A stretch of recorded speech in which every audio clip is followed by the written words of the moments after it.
Oke, baik. Assalamualaikum warahmatullahi wabarakatuh. Waalaikumsalam. Baik, perkenalkan nama saya Sufi Isman Hermansyah dan di sini saya merupakan asisten praktikum untuk pemrograman berorientasi objek atau OOP. Nah, di sini materi yang akan kita pelajari yaitu mengenai kelas dan objek. Dan saya akan sharing untuk modulnya.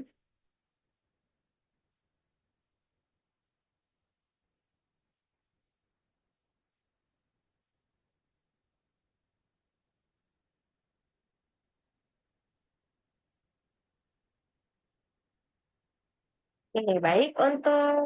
Untuk modul kali ini, itu kita akan belajar mengenai kelas dan objek. Nah, kelas dan objek ini merupakan salah satu konsep yang paling dasar untuk pemrograman berorientasi objek atau disebut dengan OP. Kita masuk dalam latar belakang. Mungkin teman-teman ada nggak yang sudah tahu apa itu OP itu sendiri? Belum, Kak. Belum. Oke, jadi di sini saya jelaskan. Nah, sesuai teman-teman lihat dari latar belakang ini, nah OOP ini merupakan salah satu paradigma pemrograman yang memungkinkan memodelkan program atau mendeklarasikan program dengan menyusun semua program itu ke dalam objek yang memiliki atribut dan perilaku yang sesuai. Nah, jadi pemrograman OOP ini itu bisa membuat kode menjadi lebih simpel. Oke. Nah, sebelum masuk dalam landasan teori, sini ada tujuan dan serta alat dan bahan yang akan kita lakukan saat melakukan eh, praktikum OP. Nah, untuk tujuannya sendiri, yang pertama, mahasiswa dapat memahami konsep kelas dan objek. Terus yang kedua, mahasiswa diharapkan mampu mendeklarasikan kelas dengan benar. Yang ketiga, mahasiswa dapat mengimplementasi objek dengan menggunakan kelas yang telah dibuat. Nah, untuk alat dan bahan sendiri itu pertama PC atau laptop, yang kedua modul praktikum, dan yang ketiga code editor atau Visual Studio Code. Oke, langsung saja ke landasan teori. Nah, di sini sesuai dengan judul modul kita yaitu kelas dan objek. Nah, untuk kelas dan objek yang pertama itu kelas.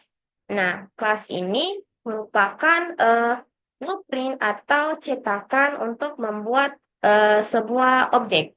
Nah, dalam kelas ini sendiri, kita bisa menentukan karakteristik atau properti ya, yang biasa disebut atribut dan perilaku yang biasa disebut metode yang dimiliki oleh objek yang dibuat dari kelas tersebut. Nah, di sini properti dalam kelas adalah variabel yang menyimpan data yang berkaitan dengan objek. Nah, untuk membuat kelas ini sendiri cukup dengan menggunakan kata kunci kelas. Nah, dan nama kelas sendiri harus sama dengan nama file kelas yang dibuat. Contohnya kayak eh, file mahasiswa. Nah, file kelasnya juga harus file kelas mahasiswa. Oke, yang kedua adalah objek. Nah, objek ini sendiri merupakan sebuah instansi atau representasi nyata dari sebuah kelas. Nah, saat kita membuat sebuah objek, di sini kita memberikan nilai pada atribut-atribut objek tersebut yang nantinya akan disimpan dalam memori komputer. Setiap objek yang dibuat dari sebuah kelas memiliki karakter dan perilaku yang sama dengan kelas tersebut. Namun, nilai atribut pada setiap objek bisa berbeda-beda. Nah, kata kunci untuk membuat objek yaitu new. Oke, langsung saja ke prosedur kerja atau langkah kerja. Mungkin teman-teman silakan buka code editornya atau Visual Studio Code-nya. Saya akan share ya. Oke, teman-teman silakan buka Visual Studio Code-nya. Nah, di sini untuk membuat kelas dan objek. Nah, di sini kita akan menggunakan bahasa pemrograman Java. Nah, pastikan teman-teman eh, Visual Studio Code-nya sudah terintegrasi atau sudah terhubung dengan Java.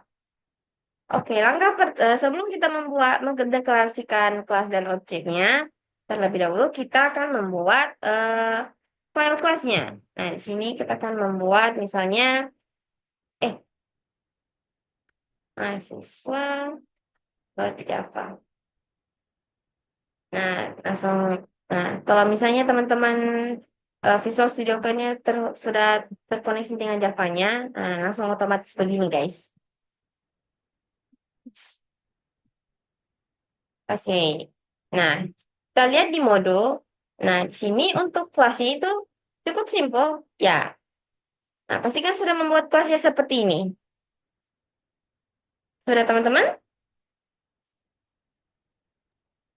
Sudah. Oke. Nah, setelah kita membuat kelasnya, kita akan menuliskan atributnya. Nah, sesuai dengan modul di sini, kita akan menulis string nama, name, string kelas, dan juga integer tahun. Kita tulis di sini.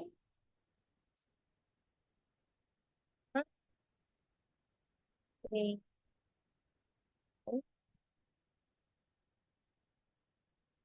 string, dan integer tahun. Oke. Nah,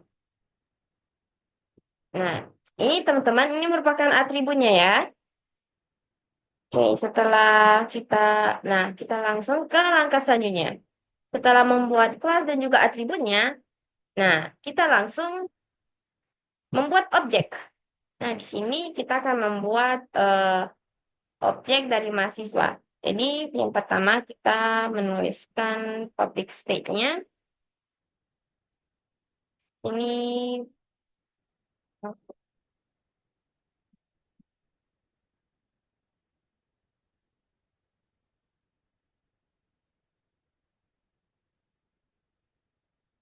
objek sebagai objek.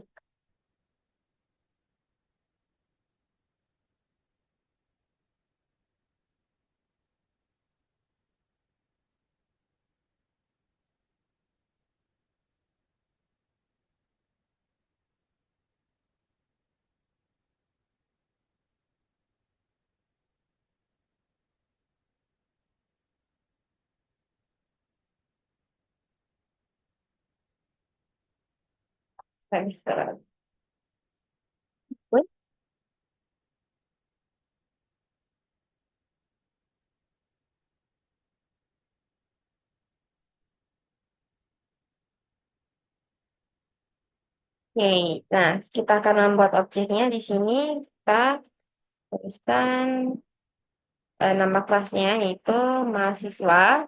Terus, nah setelah kita menulis kelasnya dan diikuti dengan konstruktornya, misalnya kita akan menulis mahasiswa satu. Nah, untuk dari landasan teori tadi, untuk membuat objeknya kita menggunakan kata kunci new. Dan kita kembali ikuti dengan kelas mahasiswa. Oke. Nah, di sini sudah kita akan menulis objeknya dan diikuti dengan konstruktornya. Dan diikuti dengan atributnya. Jadi di sini konstruktornya mahasiswa. Oke, nah, nama misalnya satu ini sama satu. Terus untuk NIM, kita tulis konstruktornya mahasiswa NIM. Di sini 1, 2, 3, 4. Dan mahasiswa konstruktor prodi.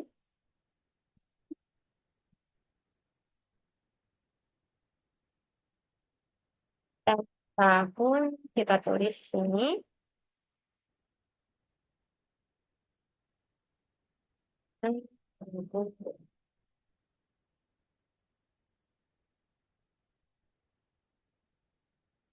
Nah, setelah kita menuliskan konstruktornya yang diikuti dengan atributnya tadi yang ada dalam kelas. Nah, tinggal kita melakukan print, sistem out print. Print,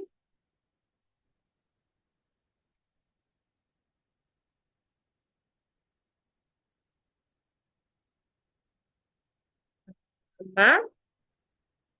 Nah, ini supaya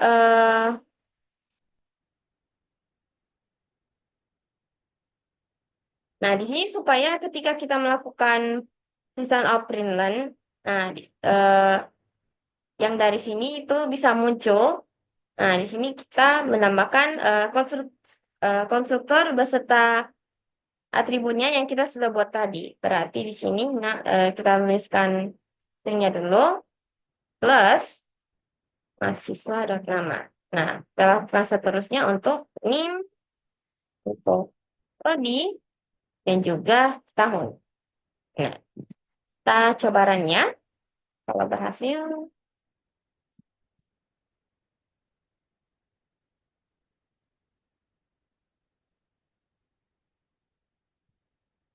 nah di sini sudah muncul outputnya, nama Sofia, NIM 123456789 dan prodi Sistem Informasi serta tahun 2023. Oke, itu merupakan langkah kerja untuk membuat kelas serta objek. Nah, untuk mencoba pemahamannya teman-teman tentang kelas dan objek, teman-teman sebelumnya sudah mengerti? Sudah.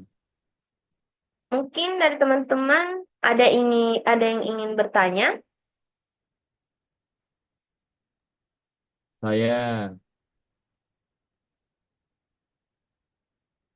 Oke, baik. Silakan Muhammad Azhar Rashid.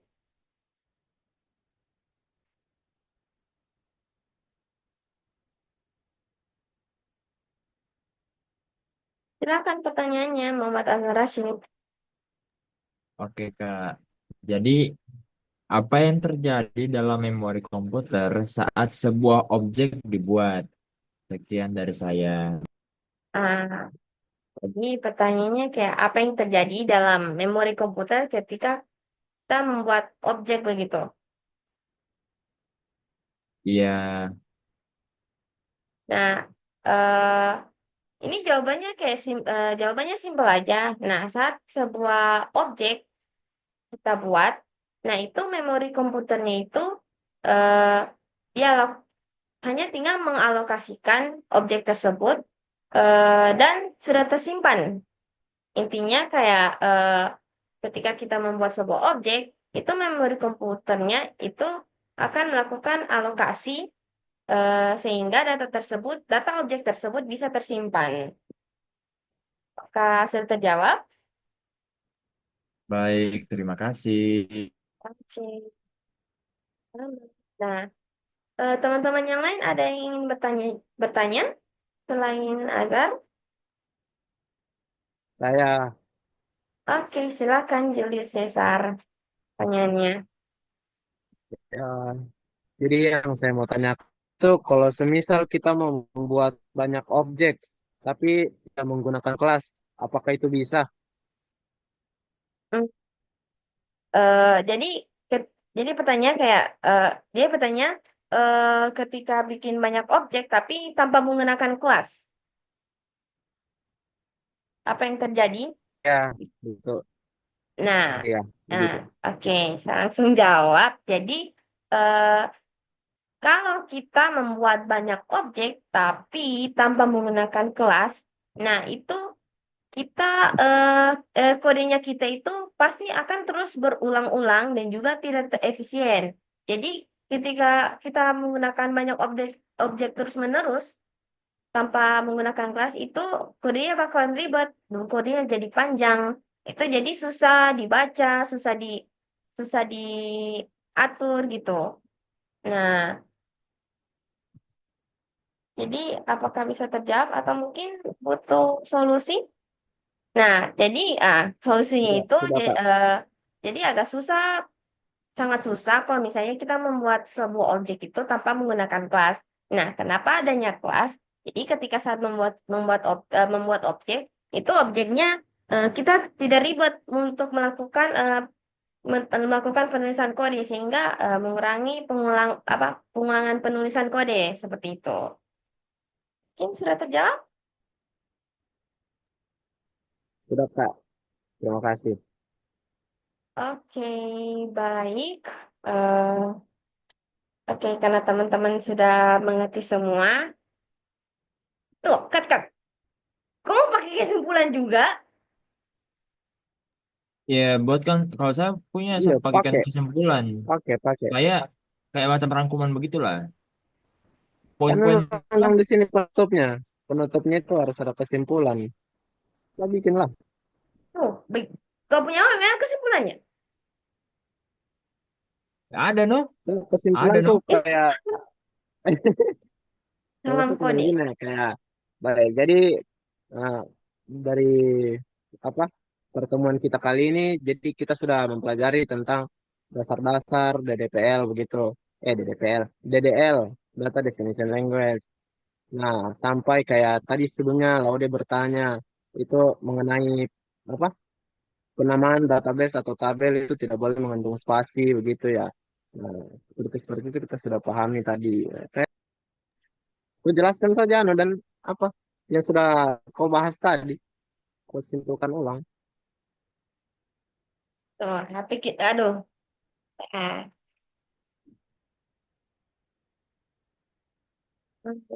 Dicabut.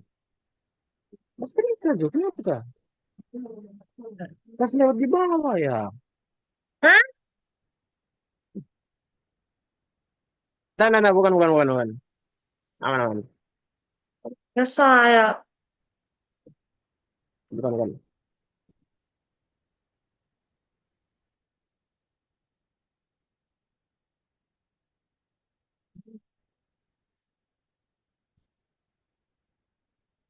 Hmm, oke. Hmm, oke. Oke, baik teman-teman. Jadi, karena teman-teman yang lain sudah paham dan hari ini kita juga sudah mempelajari mengenai tentang kelas dan objek dalam OOP. Nah, teman-teman ingat ya, eh, kelas itu merupakan cetakan atau blueprint dan objek adalah hasil nyata dari cetakan tersebut. Itu secara kesimpulan dari pertemuan kita mengenai kelas dan objek. Nah, ketika teman-teman sudah memahami dua konsep dasar ini, nanti teman-teman akan lebih mudah belajar tentang konsep OOP lainnya. Baik, teman-teman tetap semangat dalam belajar dan jangan takut untuk mencoba kodenya sendiri ya. Dan sampai jumpa di praktikum selanjutnya. Wassalamualaikum warahmatullahi wabarakatuh. Waalaikumsalam. Oke, terima kasih teman-teman.